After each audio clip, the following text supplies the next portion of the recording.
ഞാൻ നിങ്ങളോടൊക്കെ അഭ്യർത്ഥിക്കുന്നത് എന്താണെന്നറിയോ, നിങ്ങൾ വളരെ ശ്രദ്ധയോടെ രാഹുൽ മാങ്കൂട്ടത്തിന്റെ ഈ ഇന്റർവ്യൂ ഉണ്ടല്ലോ, 24 ന്യൂസിലെ ഇന്റർവ്യൂ നിങ്ങളൊന്ന് ഇരുന്ന് കാണണം കേട്ടോ. ഒന്നല്ല രണ്ടല്ല 10 പ്രാവശ്യം കാണണം. എനിക്ക് സമയം കിട്ടും. ഞാൻ ഒറ്റ പ്രാവശ്യം കണ്ട ഉടനെയാണ് ഞാൻ ഈ വീഡിയോ ചെയ്യുന്നത് കേട്ടോ.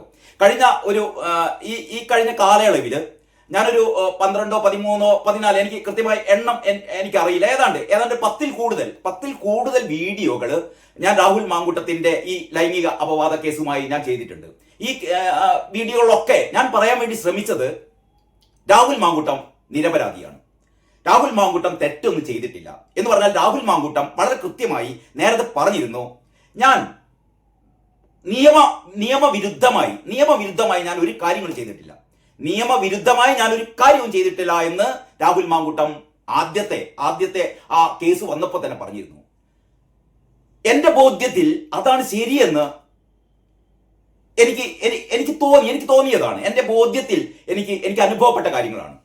നിങ്ങളൊക്കെ കേട്ടതുപോലെ ഈ വീഡിയോ അല്ലെങ്കിൽ ഈ വാട്സപ്പ് സന്ദേശങ്ങൾ, ഈ ശബ്ദ സന്ദേശങ്ങൾ ഒക്കെ പല ആവർത്തി കേട്ടതാണ്.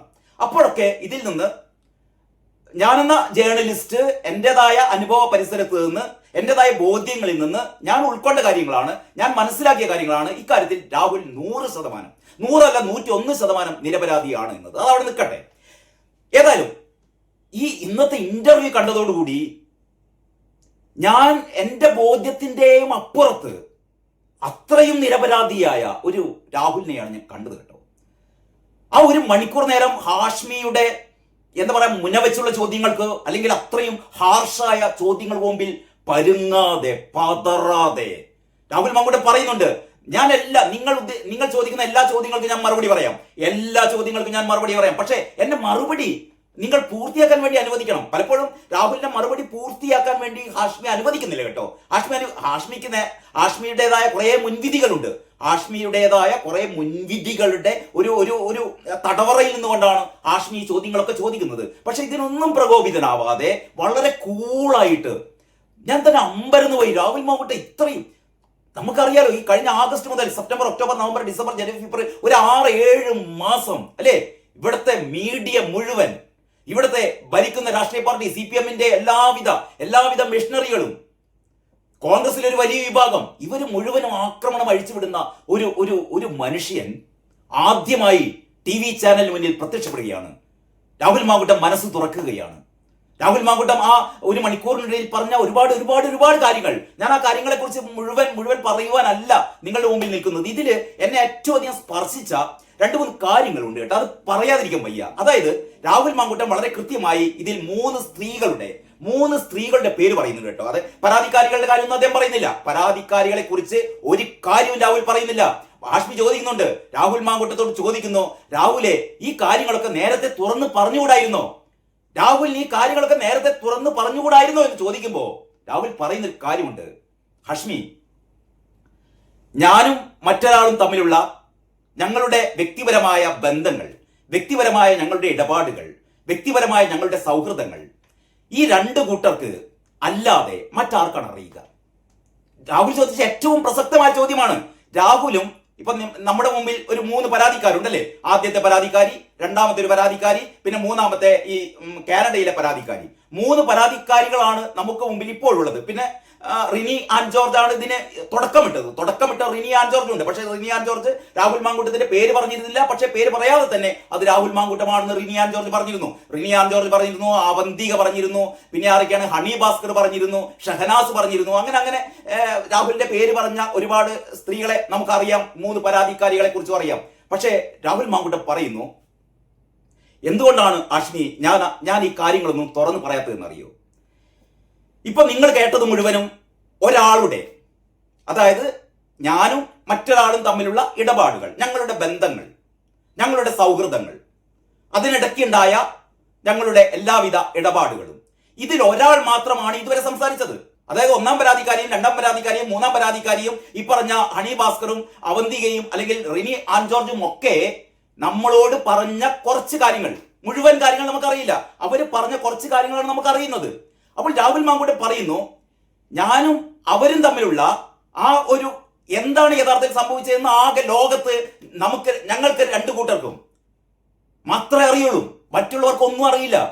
നിങ്ങൾ ഇതുവരെ കേട്ടത് എന്റെ എതിർപക്ഷത്തുള്ള മറ്റേ വ്യക്തി പറയുന്ന കുറെ കാര്യങ്ങളാണ്, അല്ലെങ്കിൽ കുറച്ച് കാര്യങ്ങളാണ്. മുഴുവൻ കാര്യങ്ങൾ നിങ്ങൾ കേട്ടിട്ടില്ല. അതിന്റെ സത്യാവസ്ഥ പറയാൻ ഞാൻ മാത്രമേ ഉള്ളൂ. അതിന്റെ സത്യാവസ്ഥ പറയാൻ ഞാൻ മാത്രമേ ഉള്ളൂ. പക്ഷെ ഇപ്പോൾ 3 പരാതികൾ കോടതിയുടെ പരിഗണനയിലാണ്. എനിക്ക് അതിനെക്കുറിച്ച് പറയാൻ നിർവാഹമില്ല. പക്ഷെ എനിക്ക് മറ്റു 3 പേരെ കുറിച്ച് പറയാം. രാഹുൽ മാങ്കൂട്ടം റിനിയെ കുറിച്ച് പറഞ്ഞു, റിനി ആൻ ജോർജിനെ കുറിച്ച് പറഞ്ഞു. ഞാൻ പറയുന്നില്ല, നിങ്ങൾ കേൾക്കണം അത് കേട്ടോ, നിങ്ങൾ കേൾക്കണം. റിനി ആൻ ജോർജ് എത്രമാത്രം റിനി ആൻ ജോർജ് ആണ് ഇതിന്റെ ഒരു കിങ് പിൻ എന്നുള്ള രീതിയിൽ, അല്ലെങ്കിൽ റിനി ആൻ ജോർജ് ആണ് രാഹുൽ മാങ്കൂട്ടത്തെ ഇത്തരത്തിലുള്ള ഏറ്റവും പൊതുജന മധ്യത്തിൽ ഇങ്ങനെ ഈ അപഹാസ്യനാക്കിയത് എന്നുള്ള രീതിയിൽ റിനി ആൻ ജോർജിനെ കുറിച്ച് വളരെ കൃത്യമായ രീതിയിൽ രാഹുൽ മാങ്കൂട്ടം പറയുകയാണ്. റിനി ആൻ ജോർജിനോട് പറയുകയാണ്. എന്നിട്ട് ഹാഷ്മിയോട് പറയുന്നു രാഹുൽ മാങ്കൂട്ടം, ഹാഷ്മിക്ക് ഞാൻ എന്റെ ഫോൺ തരാം, ഹാഷ്മിക്ക് ഞാൻ എന്റെ ഫോൺ തരാം. റിനി ആൻ ജോർജും ഞാനും തമ്മിലുള്ള സൗഹൃദ എന്താ പറയാ ഈ ചാറ്റുകൾ മുഴുവൻ ഹാഷ്മിക്ക് ഞാൻ തരാം. റിനി കുറച്ച് കാര്യങ്ങളില്ലേ എന്താണ്, ഞങ്ങൾ തമ്മിൽ പരിചയപ്പെട്ടിട്ട് 24 മണിക്കൂറിനുള്ളിൽ എന്നെ ഹോട്ടലിലേക്ക് ക്ഷണിച്ചു എന്നാണല്ലോ റിനി നമ്മളോട്, അതാണല്ലോ നമ്മുടെ എല്ലാവരും മനസ്സിലുള്ളത്. റിനി ആൻ ജോർജ് പറഞ്ഞതാണ്.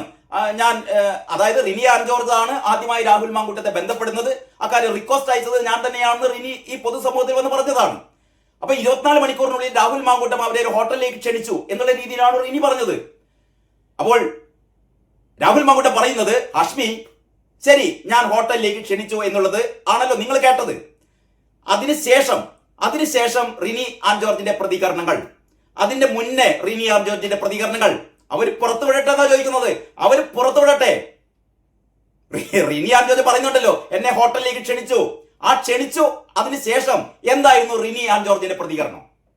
അതിന്റെ മുന്നേ എന്തൊക്കെയായിരുന്നു റിനി ആൻ ജോർജിന്റെ മെസ്സേജുകൾ? മുഴുവൻ വിടട്ടെ. മുഴുവൻ ധൈര്യമുണ്ടെങ്കിൽ മുഴുവൻ എന്താ പറയാ സ്ക്രീൻഷോട്ടുകളും പുറത്തുവിടട്ടെ. ഹാഷ്മിക്ക് വേണമെങ്കിൽ ഞാൻ എന്റെ ഫോൺ കാണിച്ചു തരാം. ഇതാണ് രാഹുൽ മാങ്കൂട്ടം. അങ്ങനെ ഓരോരുത്തരെയായി ഹണി ഭാസ്കറിനെ കുറിച്ച്, അവധിയെ കുറിച്ച് ഒന്നും പറഞ്ഞില്ല കേട്ടോ, ഹണി ഭാസ്കറിനെ കുറിച്ച്, പിന്നെ ഷഹനാസിനെ കുറിച്ചാണ്. ഷഹനാസ് അവരുടെ പാർട്ടിയിൽ തന്നെയുള്ള, അവരുടെ പാർട്ടി കോൺഗ്രസിന്റെ തന്നെ സാംസ്കാരിക വിഭാഗത്തിന്റെ ഒരു പ്രധാന പ്രവർത്തകയായ ഷഹനാസ് ആണല്ലോ കുറെ കാര്യങ്ങൾ രാഹുൽ മാങ്കൂട്ടത്തിനെതിരായി പറഞ്ഞത്. ഷഹനാസ് എത്രമാത്രം തന്നോടൊപ്പം ഉണ്ടായിരുന്നു, താൻ മനസ്സിലാക്കിയ ഷഹനാസ്. അതായത് ഷഹനാസിനെയാണ് എന്താ പറയാ, ഇവിടെ ഒരു ബുക്ക് ഫെയർ, ഷാർജയിലോ എവിടെ ബുക്ക് ഫെയർ നടക്കുമ്പോൾ നമുക്ക് ഒരുമിച്ച് പോകാം എന്നിട്ടും രാഹുൽ പറഞ്ഞു എന്നുള്ള രീതിയിലാണ് ഷഹനാസ് പറഞ്ഞത്. പക്ഷേ രാഹുൽ മാങ്കൂട്ടം വളരെ കൃത്യമായി പറയുന്നു, ഈ ഷഹനാസ് തന്നോട് എത്രമാത്രം സൗഹൃദത്തിലായിരുന്നു. പാലക്കാട് ഉപതെരഞ്ഞെടുപ്പ് നടക്കുമ്പോൾ തന്നെ സ്ഥാനാർത്ഥി അവിടെ മത്സരിക്കണം എന്നുവരെ തന്നെ നിർബന്ധിച്ചാൾ, തന്നോടൊപ്പം പ്രവർത്തിച്ചാൾ, അവരുടെ വേറെ എന്തൊരു പുസ്തക പ്രകാശനത്തിനോ മറ്റോ എന്നോട് ഷാർജയിലേക്ക് വരാൻ ആവശ്യപ്പെട്ട ആൾ. അങ്ങനെ എണ്ണി രാഹുൽ മാങ്കൂട്ടം വളരെ കൃത്യമായി തനിക്കെതിരെ പരാതികൾ ഉന്നയിച്ച റിനി ആൻ ജോർജ്, ഹണി ഭാസ്കർ, ഷഹനാസ്, ഈ 3 സ്ത്രീകൾ പറയുന്നത് മുഴുവൻ പച്ചക്കള്ളമാണ് എന്ന് രാഹുൽ മാങ്കൂട്ടം ഹാഷ്മിയോട് പറയുകയാണ് കേട്ടോ. ഹാഷ്മി തരിച്ചിരിക്കുകയാണ് അതൊക്കെ കേട്ടിട്ട്. അപ്പോഴും ആ ഹാഷ്മി പറയുന്നുണ്ട്, പെൺകുട്ടികൾ സ്ത്രീകളെ ഇങ്ങനെ പെരുമാറാൻ പറ്റുമോ, അങ്ങനെ പെരുമാറാൻ പറ്റുമോ? അപ്പോൾ രാഹുൽ മാങ്കൂട്ടം പറയുന്നു, എന്താണ് സംഭവിച്ചതെന്ന് എനിക്കും അവർക്കും മാത്രമേ അറിയുള്ളൂ. മുഴുവൻ എല്ലാ കാര്യങ്ങളും ഞാൻ നിങ്ങൾക്ക് വെളിപ്പെടുത്താം, എല്ലാ കാര്യങ്ങളും നിങ്ങൾക്ക് മുമ്പിൽ വെളിപ്പെടുത്താം, എനിക്ക് ഇനി ഒന്നും മറച്ചു വെക്കാനില്ല എന്നാണ് രാഹുൽ മാങ്കൂട്ടം പറയുന്നത്. പക്ഷേ ഈ കേസിലുള്ള ഈ 3 പരാതിക്കാരുടെ കാര്യങ്ങൾ കേസിലാണല്ലോ. ഇതിൽ രണ്ടാമതൊരു പരാതിക്കാരെ കുറിച്ച് പറയുന്നത്, അതായത് ഈ നമ്മുടെ ഇയാളുടെ ഫെനി നൈനാൻ ഉണ്ടല്ലോ, രാഹുൽ മാങ്കൂട്ടത്തിന്റെ അടുത്ത സുഹൃത്തായ ഫെനി നൈനാനും രാഹുലും കൂടിച്ചേർന്നിട്ടാണ് രണ്ടാമത്തെ പരാതിക്കാരിയെ ഒരു ഹോം സ്റ്റേയിലേക്ക് കൊണ്ടുപോയത് എന്നുള്ളൊരു സംഭവം ഉണ്ടല്ലോ. അതിന്റെ കാര്യം രാഹുൽ മാങ്കൂട്ടത്തിൽ വിശദീകരിക്കണ്ടേ കേട്ടോ. അത് രാഹുൽ മാങ്കൂട്ടം ഇങ്ങനെ പറയുന്നു, അതായത് ആദ്യം പരാതിപ്പെടുമ്പോൾ ഹോട്ടലിലേക്ക് കൊണ്ടുപോയി എന്നാണ് പറയുന്നത്, പിന്നെ ഹോട്ടലിലേക്ക് കൊണ്ടുപോയി എന്നുള്ളത് മാറ്റിയിട്ട് ഹോം സ്റ്റേയിലേക്ക് കൊണ്ടുപോയി എന്നാണ് അവർ പരാതി മാറ്റി പറഞ്ഞത്. കാരണം രാഹുൽ മാങ്കൂട്ടം പറയുന്നു, ഹോട്ടലിലേക്കാണെങ്കിൽ ഏത് ഹോട്ടൽ എന്ന് ചോദിച്ചാൽ തന്നെ അതിന് മറുപടി കിട്ടിയാൽ തന്നെ കള്ളി പൊളിയും. ഹോട്ടലിന്റെ പേര് പറയണം. അതുകൊണ്ട് ഹോട്ടൽ എന്നുള്ളത് മാറ്റി ഒരു ഹോം സ്റ്റേ ആക്കി. ഹോം സ്റ്റേക്ക് പേരില്ലല്ലോ. അപ്പോൾ ഏത് ഹോം സ്റ്റേ? പേരില്ല. അവിടെയാണ് രാഹുൽ മാങ്കൂട്ടവും ഫെനി നൈനാനും കൂടി ഈ യുവതിയെ കൊണ്ടുപോയി എന്ന് പറയുന്നത്. രാഹുൽ മാങ്കൂട്ടം വളരെ ധൈര്യത്തോടെ പറയുന്നു, ഇങ്ങനെ ഞങ്ങൾ 3 പേർ ഒരു കാറിൽ യാത്ര ചെയ്തിട്ടില്ല, അങ്ങനെ സംഭവമേ ഉണ്ടായിട്ടില്ല. ഇനി പോട്ടെ, ഫെനി നൈനാനെ ഒഴിവാക്കുക, ഞാനും ആ സ്ത്രീയും കാർ യാത്ര നടത്തിയിട്ടില്ല. പോരെ. പോട്ടെ. ഇതില് എന്നെ ഏറ്റവും അധികം എന്നെ സ്പർശിച്ച ഒരു കാര്യം എന്താണെന്നറിയോ? ഇതിന്റെ ഈ ഇന്റർവ്യൂവിന്റെ അവസാന ഭാഗത്ത് രാഹുൽ മാങ്കൂട്ടത്തോട് ചോദിക്കുന്നുണ്ട്, നിങ്ങൾ ഹാഷ്മി ചോദിക്കുകയാണ് പാലക്കാട് മത്സരിക്കുന്നുണ്ടോ എന്ന് ചോദിക്കുമ്പോൾ രാഹുൽ മാങ്കൂട്ട് പറയുന്നു, എന്നെ കോൺഗ്രസിൽ നിന്ന് പുറത്താക്കിയല്ലോ, അപ്പോൾ മാത്രമാണ് തന്നെ പാർട്ടിയിൽ നിന്ന് പുറത്താക്കിയ കാര്യം സംസാരിക്കുമ്പോൾ മാത്രമാണ് രാഹുൽ മാങ്കൂട്ടത്തിന്റെ കണ്ണുകൾ ഒന്ന് നിറയുന്നത് കേട്ടോ, അല്ലെങ്കിൽ ശബ്ദം ചെറുതായിട്ട് തന്നെയെങ്കിലും ഒന്ന് ഇടറുന്നത് അപ്പോഴാണ്. കാരണം രാഹുൽ മാങ്കൂട്ടം പറയുന്നു, എന്നെ കോൺഗ്രസ് പാർട്ടിയിൽ നിന്ന് പുറത്താക്കി, എന്നെ എപ്പോ തിരിച്ചെടുക്കുമെന്ന് എനിക്കറിയില്ല. കോൺഗ്രസിന്റെ ലക്ഷ്യം എന്ന് പറയുന്നത് ഇവിടെ ഒരു ഭരണമാറ്റം സംഭവിക്കാൻ വേണ്ടി പോകുന്നു. അതിനു വേണ്ടിയിട്ട് മുഴുവൻ ഊർജവും പ്രസരിപ്പിച്ചുകൊണ്ട് കോൺഗ്രസ് പാർട്ടി മുന്നേറുകയാണ്. അതിന്റെ ഇടയിൽ രാഹുൽ മാങ്കൂട്ടം ഒന്നുമല്ല. കോൺഗ്രസിനെ സംബന്ധിച്ചിടത്തോളം ഏറ്റവും പ്രധാനപ്പെട്ട ദൗത്യം എന്ന് പറയുന്നത് പിണറായി വിജയന്റെ ഈ നാറിയ ഭരണത്തെ മാറ്റുക എന്നുള്ളതാണ്. അതിനു വേണ്ടിയിട്ടാണ് കോൺഗ്രസ് പാർട്ടി ശ്രമിക്കുന്നത്. അതിന്റെ ഇടയിൽ രാഹുൽ മാങ്കൂട്ടം ആരുമല്ല. രാഹുൽ മാങ്കൂട്ടത്തെ അതിന്റെ ഇടക്ക് പുറത്താക്കിയ രാഹുൽ മാങ്കൂട്ടത്തെ തിരിച്ചെടുക്കുക എന്നുള്ളതൊന്നും അല്ല പ്രധാനപ്പെട്ട പ്രശ്നം. ഏറ്റവും പ്രധാനപ്പെട്ട പ്രശ്നം അധികാരം പിടിക്കുക എന്നുള്ളതാണ് കോൺഗ്രസിന്. നോക്കണം, കോൺഗ്രസിൽ നിന്ന് പുറത്താക്കിയ രാഹുൽ മാങ്കൂട്ടമാണ് പറയുന്നത്. ഞാനൊന്ന് വി ഡി സതീശനോട് ചോദിക്കട്ടെ, എടോ വി ഡി സതീശ, നീ രാഹുൽ മാങ്കൂട്ടത്തെ എത്രയും തിരിച്ചെടുക്കണോ? ഇങ്ങനത്തെ ഒരു യുവ നേതാവിനെ നിങ്ങൾക്ക് ഇനി കിട്ടില്ല. എന്നിട്ട് രാഹുൽ മാങ്കൂട്ടം പറയുന്നുണ്ട്, എന്നെ ഒരു പക്ഷേ കോൺഗ്രസ് പാർട്ടി എന്റെ മരണം വരെ ചിലപ്പോൾ കോൺഗ്രസ് പാർട്ടി എന്നെ തിരിച്ചെടുത്തില്ല എന്ന് വിചാരിക്കാം. കോൺഗ്രസിന് എന്നെ പുറത്താക്കാൻ വേണ്ടി പറ്റിയേക്കും. കോൺഗ്രസിന് എന്നെ പാർട്ടിയിൽ നിന്ന് പുറത്താക്കാൻ വേണ്ടി പറ്റിയേക്കും. പക്ഷേ ഞാനെന്ന കോൺഗ്രസ്സുകാരനെ ആ കോൺഗ്രസിനെ എന്നിൽ നിന്ന് ഒഴിവാക്കാൻ എനിക്ക് പറ്റില്ല. ഒന്ന് ആലോചിച്ച് നോക്കണം രാഹുൽ മാങ്കൂട്ടം പറയുന്നത്. പലരും പറയുന്നുണ്ടല്ലോ, രാഹുൽ മാങ്കൂട്ടം BJP-യിലേക്ക് പോകും, അല്ലെങ്കിൽ വേറെ ഏതെങ്കിലും പാർട്ടിയിലേക്ക് പോകും, രാഹുൽ മാങ്കൂട്ടം സ്വതന്ത്രനായി മത്സരിക്കും. അപ്പോൾ രാഹുൽ മാങ്കൂട്ടം പറയാണ്, ഞാൻ 100% അല്ല 101% ഞാൻ കോൺഗ്രസ്സുകാരനാണ്. കോൺഗ്രസ് എന്നെ പുറത്താക്കിക്കോട്ടെ, ഞാൻ കോൺഗ്രസ്സുകാരൻ തന്നെയാണ്. എന്നിലെ കോൺഗ്രസ്സുകാരനെ പുറത്താക്കാൻ എനിക്ക് പറ്റില്ല. പാർട്ടി എന്നെ പുറത്താക്കിക്കോട്ടെ എന്ന് പറയുന്ന ഒരു കോൺഗ്രസ്സുകാരൻ, രമേശ് ചെന്നിത്തല, കെ മുരളീധരൻ, വി ഡി സതീശൻ, നിങ്ങളൊക്കെ ആണല്ലോ ഈ ചെറുപ്പക്കാരനെ പാർട്ടിയിൽ നിന്ന് പുറത്താക്കിയത്. കേട്ടോ, ഒരു ചെറിയ മനസാക്ഷി തന്നെയെങ്കിലും അവശേഷിക്കുന്നുണ്ടെങ്കിൽ നിങ്ങൾ ചെയ്യേണ്ടത് ഈ ചെറുപ്പക്കാരനെ തിരിച്ചെടുക്കുകയാണ് കേട്ടോ.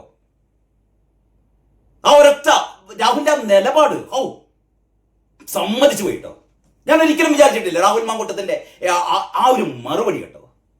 എന്നിട്ട് രാഹുൽ മാങ്കൂട്ടം പറയുന്നു, എന്നെ വേദനിപ്പിച്ചത് ഇത്രയും പരാതികൾ എനിക്കെതിരായ ഇത്രയും ആരോപണങ്ങളും ഒക്കെ വന്നിട്ടും ഞാൻ കുലുങ്ങിയിട്ടില്ല. എനിക്ക് ഒരു പ്രശ്നമില്ല. കാരണം എനിക്കറിയാം, രാഹുൽ മാങ്കൂട്ടം പറയുന്നു, ഞാൻ ഇന്ന് വരെ ദുരുദ്ദേശപരമായി ഒരു സ്ത്രീയെയും ഞാൻ സ്പർശിച്ചിട്ട് കൂടിയില്ല. ഒരു സ്ത്രീയെ അവരുടെ സമ്മതമില്ലാതെ, അങ്ങനെയാണ് കേട്ടോ, ഒരു സ്ത്രീയെയും അവരുടെ സമ്മതമില്ലാതെ, അവരുടെ കൺസെന്റ് ഇല്ലാതെ ഞാൻ അവരെ ഒന്ന് തൊട്ടിട്ട് കൂടിയില്ല എന്നാണ് രാഹുൽ മാങ്കൂട്ടം പറയുന്നത്. അങ്ങനെ നിങ്ങൾക്ക് തെളിയിക്കാനാവില്ല, ഒരു കോടതിക്കും തെളിയിക്കാനാവില്ല. കാരണം രാഹുൽ മാങ്കൂട്ടം പറയുന്നത്, കാരണം ഞാൻ അത്രയും ഹൃദയശുദ്ധിയുള്ളതാണ്. ഞാൻ എൻ്റെ അമ്മയുടെ കണ്ണുനീര് കണ്ട് വളർന്നവനാണെന്ന് പറയുന്നത്. ഞാൻ എൻ്റെ അമ്മയുടെ കണ്ണുനീര് കണ്ട് വളർന്നവനാണ്. പക്ഷേ കരയുന്ന എല്ലാ സ്ത്രീകളും ഒരേപോലെ, അല്ലെങ്കിൽ അത്തരം ആ കാപട്യമില്ലാതെയാണ് കരയുന്നത് എന്ന് ഞാൻ അറിഞ്ഞിരുന്നില്ല. പക്ഷേ ഞാൻ അറിഞ്ഞു. എന്ന് പറഞ്ഞാൽ പല സ്ത്രീകളുടെയും വഞ്ചന ഞാൻ തിരിച്ചറിഞ്ഞു എന്ന് രാഹുൽ മാങ്കൂട്ടം പറയുന്നു. എന്നിട്ടും രാഹുൽ മാങ്കൂട്ടം പറയുന്നു, ഞാൻ ആരെയും തള്ളി പറയില്ല, ഞാൻ ആരെയും കുറ്റപ്പെടുത്തില്ല. അങ്ങനെ ആയിരുന്നുവെങ്കിൽ എനിക്കെതിരെ ഒരു ആരോപണം വന്നപ്പോൾ ഈ പറഞ്ഞ സ്ക്രീൻഷോട്ടുകൾ മുഴുവൻ എനിക്ക് പുറത്തിടാമായിരുന്നു. എനിക്കെതിരെ വന്ന സ്ക്രീൻഷോട്ടുകൾ, എനിക്കെതിരെ വന്ന ശബ്ദശകലങ്ങൾ, അതിന്റെ മുഴുവൻ സ്ക്രീൻഷോട്ടുകളും, എനിക്കെതിരെ പരാതി പറഞ്ഞവരെ മുഴുവൻ അവരെ വെളിച്ചത്ത് കൊണ്ടുവരാൻ, അല്ലെങ്കിൽ അവരുടെ ആ കാപട്യങ്ങൾ മറനീക്കാൻ എനിക്കത് മുഴുവൻ വെളിപ്പെടുത്താമായിരുന്നു. പക്ഷെ എങ്ങനെ? എന്തിന്? എനിക്ക് പറ്റില്ല. ഒന്ന് നോക്കണം. ഇത്രയും ഹൃദയശുദ്ധിയുള്ള, ഇത്രയും സൗഹൃദ ബന്ധങ്ങൾക്ക് ഇത്രയേറെ എന്താ പറയാ വില കൽപ്പിക്കുന്ന ഒരു മനുഷ്യനെ കുറിച്ച്, രാഹുൽ മാങ്കൂട്ടത്തെ കുറിച്ച് പരാതിപ്പെട്ട ഷഹനാസ്, റിനിയാൻ ജോർജ്, ഹണി ഭാസ്കർ, 1ാം പരാതിക്കാരി, 2ാം പരാതിക്കാരി, 3ാം പരാതിക്കാരി, നിങ്ങളൊക്കെ നിങ്ങളൊക്കെ ഓർത്ത് എനിക്ക് പുച്ഛം തോന്നുകയാണ് കേട്ടോ, പുച്ഛം തോന്നുകയാണ്. ഞാൻ വെറുതെ പറയല്ല, നിങ്ങൾ സംശയമുണ്ടെങ്കിൽ നിങ്ങൾ ആ ഒരു ഇന്റർവ്യൂ, 1 മണിക്കൂർ ദൈർഘ്യമുള്ള ഹാഷ്മിയുമായി രാഹുൽ മാങ്കൂട്ടം സംസാരിക്കുന്നത് നിങ്ങൾ കാണണം കേട്ടോ, മറക്കില്ല. നിങ്ങൾ ആ ചെറുപ്പക്കാരനെ നിങ്ങൾ കെട്ടിപ്പിടിക്കാൻ ആഗ്രഹിക്കും നിങ്ങൾ. കോൺഗ്രസ്, ഞാൻ പറയുന്നു, കോൺഗ്രസ് പാർട്ടിയിൽ രാഹുൽ മാങ്കൂട്ടത്തിന്റെ ഇത്രയും ഹൃദയശുദ്ധിയുള്ള, ഇത്രയും ഹൃദയ നൈർമല്യമുള്ള മറ്റൊരു നേതാവിനെ നിങ്ങൾക്ക് കാണാൻ കിട്ടിയില്ല. ഇങ്ങനെ ഒരുപാട് കാര്യങ്ങൾ. പിന്നെ ഒരു കാര്യം കൂടി, കോൺഗ്രസ് പാർട്ടിയെ കുറിച്ച് പറഞ്ഞപ്പോൾ രാഹുൽ പറഞ്ഞു, എന്നെ പുറത്താക്കിയപ്പോൾ എനിക്കുണ്ടായ സങ്കടം എന്ന് പറഞ്ഞാൽ എനിക്ക് എന്റെ കാര്യം വിശദീകരിക്കാൻ അവസരം തന്നില്ല എന്നുള്ളതാണ്. എനിക്ക് എന്റെ കാര്യങ്ങൾ വിശദീകരിക്കാൻ പാർട്ടിക്ക് മുമ്പിൽ എന്റെ വാദം, എന്റെ ഭാഗം പറയാൻ അവർ സമ്മതിച്ചില്ല. എന്നിട്ട് ഹാഷ്മിയോട് പറയുന്നു, ഹാഷ്മി ഈ ഒരു ഇന്റർവ്യൂയുടെ ഏറ്റവും ടാഗ് ലൈൻ ഇതാക്കി മാറ്റി, ഫോക്കസ് ഇതാക്കി മാറ്റി, അല്ലെങ്കിൽ രാഹുൽ മാങ്കൂട്ടം പറയുന്നു എന്നെ കോൺഗ്രസ് കേട്ടില്ല എന്നൊക്കെ ആക്കി ഈ ഇന്റർവ്യൂവിനെ നിങ്ങൾ മാറ്റരുത്. ഞാൻ പറയുന്നേ ഉള്ളൂ, എന്നെ ഏറ്റവും അധികം സങ്കടപ്പെടുത്തിയ കാര്യം എന്റെ ഭാഗം കേൾക്കാൻ എന്റെ പാർട്ടി തയ്യാറായില്ല എന്നുള്ളതാണ്. ഇതൊക്കെ പറയുമ്പോൾ രാഹുൽ മാങ്കൂട്ടം പറയുന്നു, എന്നെ എന്റെ മരണം വരെ പാർട്ടി തിരഞ്ഞെടുത്തില്ലെങ്കിലും ഞാൻ കോൺഗ്രസ്സുകാരനായി തന്നെ പുറത്തു നിൽക്കും. കാരണം പാർട്ടിക്ക് ഞാനല്ല പ്രധാനം.